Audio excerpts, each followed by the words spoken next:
Hi everyone, welcome to Lead Life by Design's Friday Tidbits. I'm not sure if you can hear me yet. I'm going to put on my earphones and see if that helps. All right, I think that might work. I'm not sure. Welcome to Lead Life by Design's Friday Tidbits. I am actually in my vehicle. I'm parked, so I am being safe. But I got a new puppy for my birthday, so we had the vet this morning, and I didn't want to miss my live, so I figured I'd come out here and say hello and talk to you about things. Today, we're going to talk about 5 tips that will help you manage from home. With this environment, we're all working from home, and many people are working from home that aren't used to working from home, and managing remote teams can be a little tricky when it comes to ensuring that work's getting done and productivity and making sure that everybody's needs are met while maintaining the integrity of the job.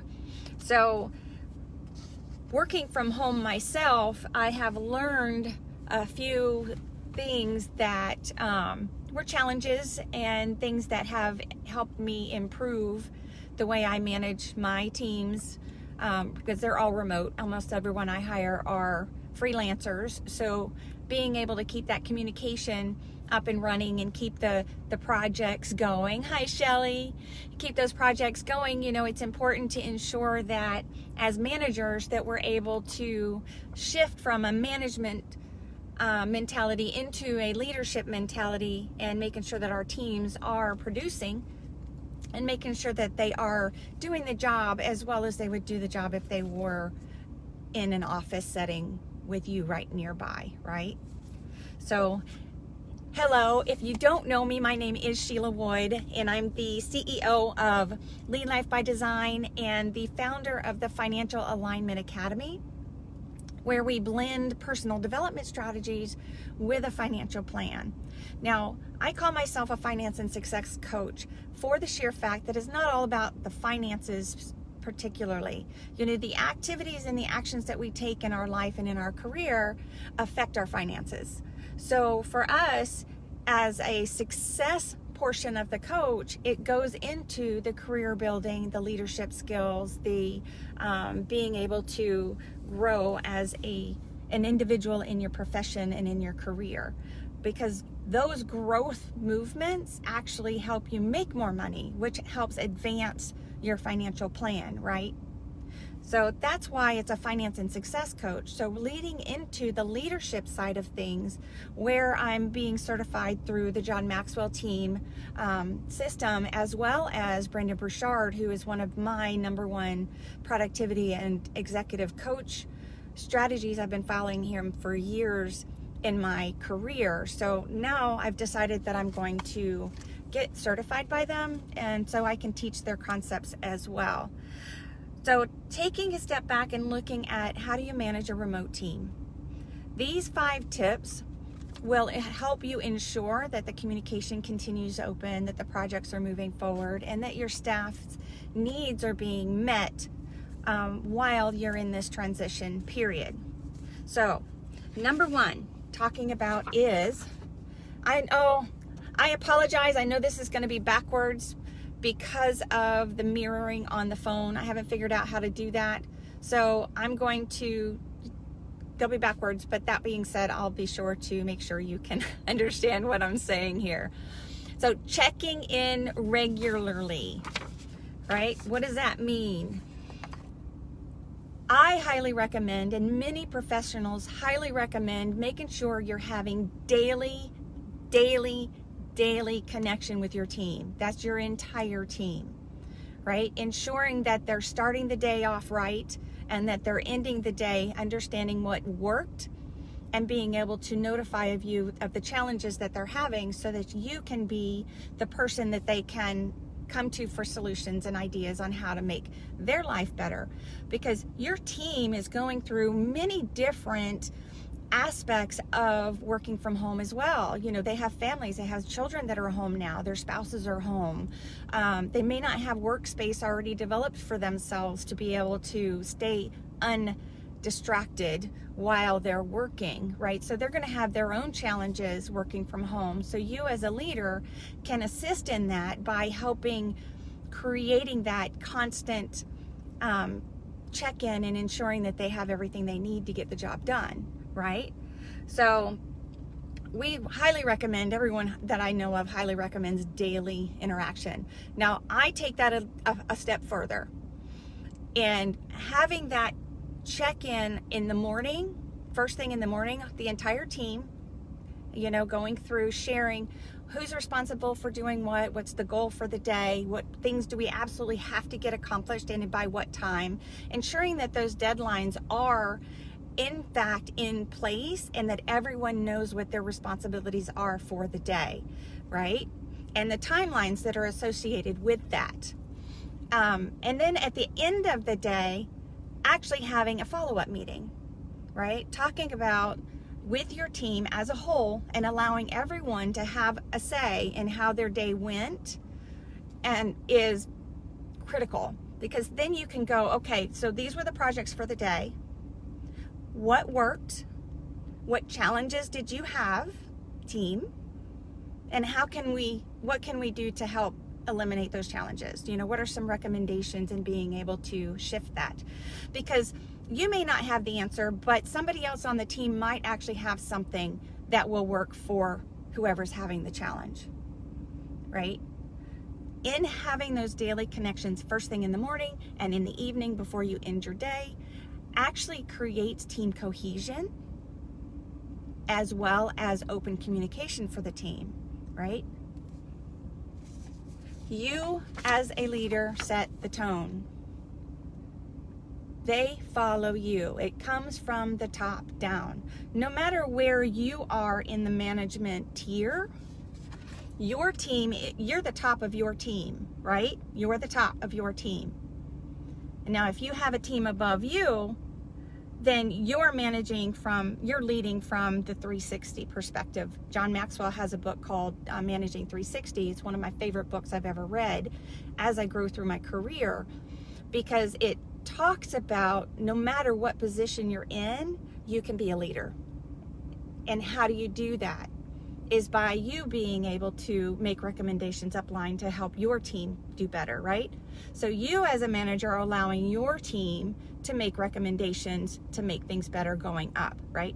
You are the top of your team and they will follow you. So you set the tone. And by doing that, it's talking the talk, walking the walk, right? Whatever you set for your employees as requirements and schedule expectations, you need to be doing the same thing for yourself, right? Because they're gonna follow you. If you show up in your meetings in your pajamas, they're gonna show up in their meetings in their pajamas, right? So for you, you need to make sure that you're setting the tone and laying out those expectations for what you expect your team to be doing while they're at home. Even amidst the challenges that they're having, right? That's where that evening conversation is going to come into play, is so that you can help make recommendations to fix those challenges.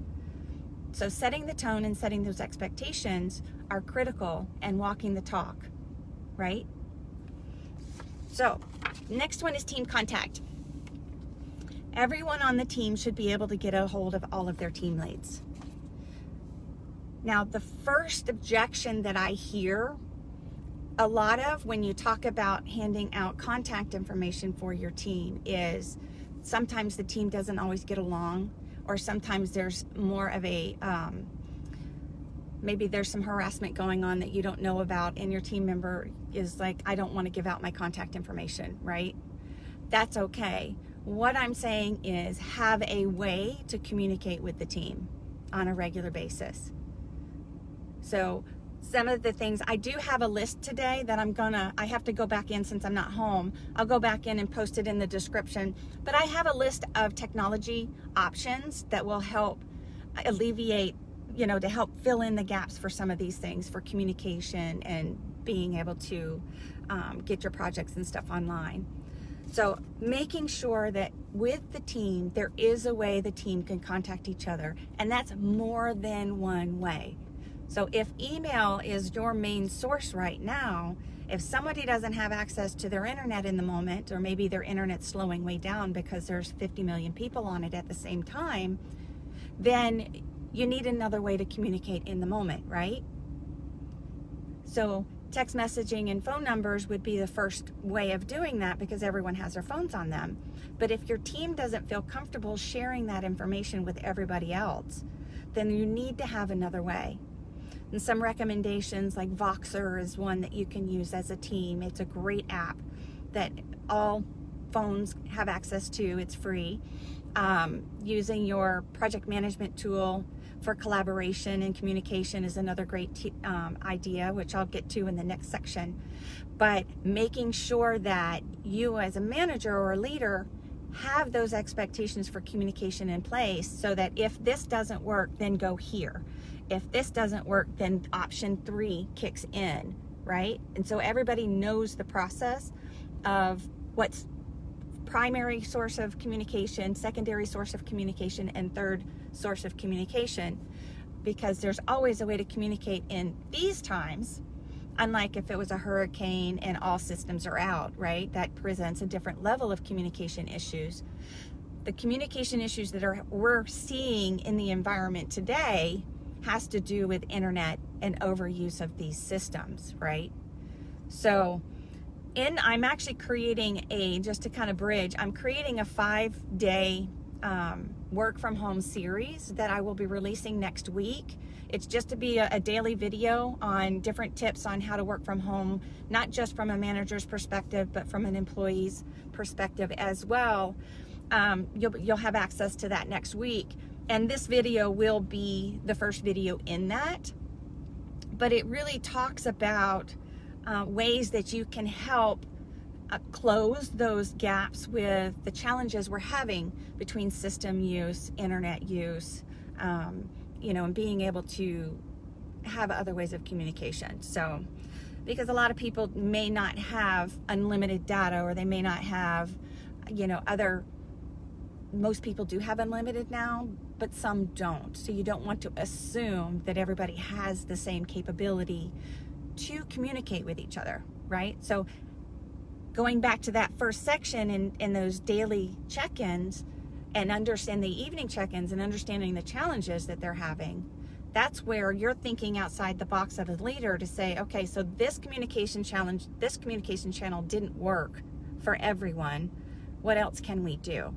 Right? There's a million different resources out there. I do have some recommendations on the list I'll give you later today that are free that you can do. And I'm going to take that one more step further. As a leader who wants to add value to their company and who wants to add value to their team, if the free version isn't working, as a leader, I would buy it. I would buy the next level, the smallest level, the basic level that'll give you more options to be able to create that communication channel. And the reason I say that is because your job is to be the solution, right? And that's actually number 5. Your job is to be the solution. So how do you be the solution in a situation where people are having challenges with their communication channels and their work channels, right? So having those contact avenues and channels in place and having that daily communication with each other will help you fix those challenges as we go, right? Nothing's perfect right out of the gate, ever, right? So have grace with each other, have grace with yourself, understanding the challenges that are coming up, and taking tips into consideration on being able to make those different, all right, as you move forward. All right, number 4, information sharing systems. Project management systems are not just for projects. There are several beautiful project management systems out there that are web-based that you can use to communicate with your team and to ensure that everybody is staying on task as a leader.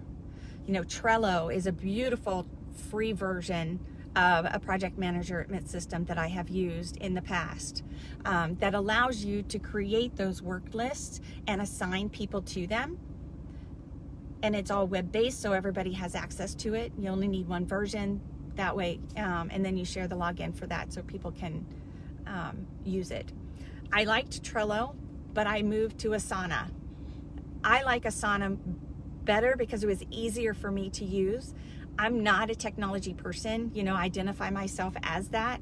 And up to this point, as I learn new technology, I struggle with that identity, that psychological identity of not being a technology person. So there's many people out there that really freeze when it comes to learning new technology. I loved Asana because it was really, really simple, really user-friendly. And there is a free version and then a basic version that doesn't cost too terribly much that you can actually put in place. And you can always cancel it when you're done using it, right? There's no long-term contracts for any of this stuff. So if it's gonna add value to your team and it's gonna add value to your company and it's gonna make your job easier, then maybe investing in such a small program like that isn't a bad idea. Though they do have free versions. So it's a beautiful starting place to get used to it and see if it's going to work for you. Those are my two main ones. Monday.com is another good one, but they only have a 14-day trial. All of these systems have collaboration portions, so it can be part of your communication piece where you'll collaborate on a specific job within Trello for your team. So whoever's responsible for it, and they have other people that they need help with or asking questions, you can track those conversations through the system so you know that that communication is open and the challenges that they're saying they're having with response times and things like that. You'll be able to see that in those systems. So great systems to put into place, especially during this time of remote work. Next one is to be the solution. I've been talking about that through this whole thing. As a leader, your team is coming to you to be the solution, right? You're setting the tone. You're creating the expectations. They're looking to you to know what to do, right? You're in the position because you have a different level of thinking. You have a different level of reacting and proactively seeing challenges that people may have. Now, so in that, it's thinking outside the box on a regular basis, right? If they're coming to you and saying, look, I can't get online right now because my child is doing their homework and there's no flexibility in that, so my internet stops working because too many people are on at the same time, right? It might be that you'll have to see what time works best for everyone because their kids are home online as well. But that will allow them to say, okay, my kids are online at this time, between this time and this time. It's going to slow my internet down, so it's going to make a little bit more of a challenge for me to be online, especially if they have to share screens and show their work, right? Maybe they're having questions and they're sharing their screen. If they're sharing their screen, they may not be able to do it on their phone. So knowing the needs of your team is going to allow you to think outside the box and say, okay, so what's a solution that we can put into place right now that's going to meet everyone's needs? Of course, it depends on how big your team is in reference to being able to do that. If you have a large team, you may have to just say, look, 8 o'clock every morning is going to be the time that we're going to meet. I don't have any flexibility in that because everyone is having challenges, right? So how can we get everyone on the line at 8 o'clock in the morning to set the tone for the day, right? And that's where you can ask your team for recommendations to see what would work for everyone.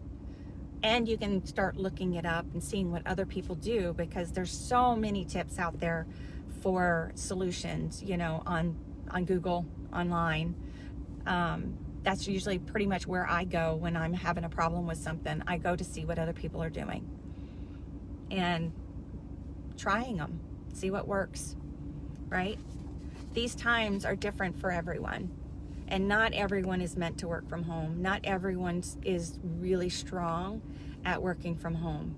And it's up to you as a leader and us as leaders to help bring them up with us, right? To help support their needs, but yet help build them up as employees as well, right? And the last piece I have is different technology ideas for communication system. Zoom is my go-to. Now, right now, everyone is using Zoom. Zoom just did an update the last couple days in reference to some of the challenge they've been having with so many people using it right now. So being able to recognize their peak hour and working your meetings kind of around their peak hours will allow you not to have as many challenges with Zoom right now. But Zoom's capability, and they have a free version, is by far the best system I have used for remote communication, because you can share your screen, you can have the whole team on there, you can just do a teaching and send it out to your team with a quick teaching. One of the things I really love that I found for online videos when you're sharing your screen is not just Zoom. So if Zoom's in a time where it's overloaded, you can use Loom. That's Loom. Loom is a video recording system that is on your Chrome extension. So it'll actually show your video and then the screen that you're sharing on it as well. My last Facebook Live, I used Loom, Loom, and shared my screen with Facebook Live. And it worked really, really well, except that my internet was a little bit slower, so my video kept getting stuck where it was. But if you place your video in a conspicuous area that's not going to cover up the information you need to share, you won't have that problem. So quick communications where you need to share a video, your screen showing somebody how to do something, Loom is by far the best little video clip, and you can send it in instant messaging, or you can send it as a text message with a link, which is a really easy way to help people while you're going. One of the software systems I used those little video clips when I was getting support, and it was the best thing I had ever seen, because they're talking through as they're walking through the steps of how to fix something. So teams come up with challenges, right? So how can we help our team in the best way? Sharing little video clips on how to do something is by far better than calling them up and trying to walk them through it, because picture and video has such a larger impact than words do, especially when they're not sure what they're looking at and you're trying to explain it without seeing it, right? There's also conference call systems that are free. Freeconferencecall.com is another one that the John Maxwell team uses all the time. You know, it's the only way we communicate when they're doing their teachings through the certification program. It's conferencecall.com, freeconferencecall.com, and it is free. There's a free version that works. So if you only need voice just to talk to each other, that's another opportunity for you to use another system you can use to keep that communication going. There's no screen sharing with that because it's all vocal, but it still is a fantastic program. And there's many others. Again, Google it. You're going to find so many different systems that'll work for you. And just to be clear, I'm not an affiliate, or I don't represent any of these companies. I'm just recommending them based on what I have used, what I've learned from them over the last year of working from home and working remote while I was on the road traveling. So these things have all worked out really well. Another system that you might want to consider if you don't have access to your network at work. So maybe they don't have the secure login to be able to connect to the network at work, but they can still work from home and get things done. Maybe timekeeping might be something you as a leader might want to look into. Freelancers use I think it's called time sheets. There's a few of them in the download I'll have for you. But timesheets is one where they'll actually clock in and clock out, and they're screen saving as it goes. So it'll kind of help keep track of when your employees are actually working and sitting down and working. It also logs idle time there as well. Some of these are paid versions, some of them are free, some of them might just have a trial run on them.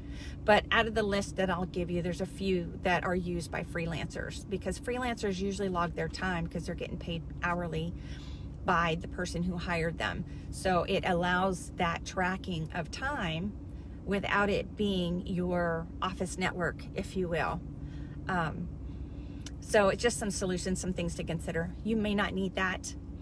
It might be that you're able to clock in and out through your own network at work if you've got that secure connection. You want to make sure you have the secure connection, because information security is critical in these times, and ensuring that the communication that you're having with you and your systems has that filter in between. Now, your tech team is the one that's in charge of that.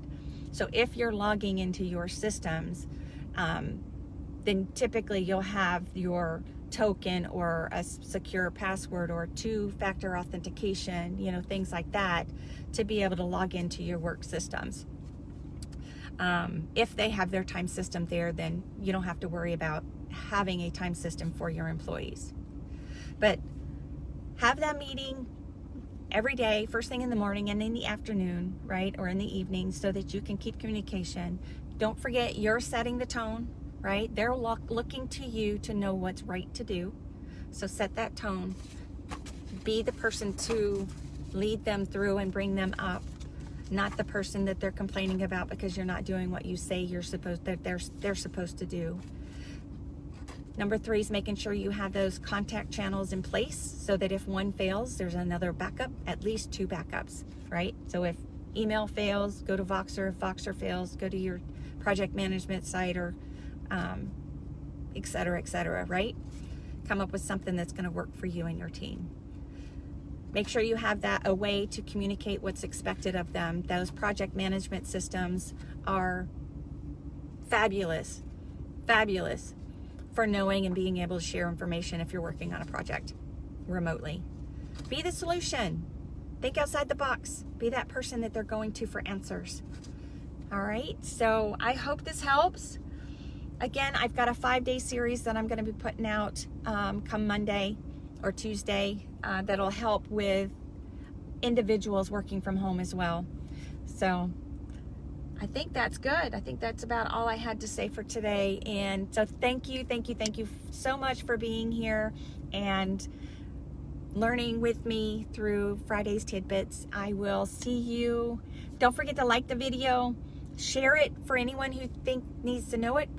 Please share it. I'm here for you. And if you have any recommendations or any systems that you're using that people might be able to use, share it below. I would love to hear about it. Again, this is based on the information that I've learned over my time working from home. And there's many others out there. I appreciate you.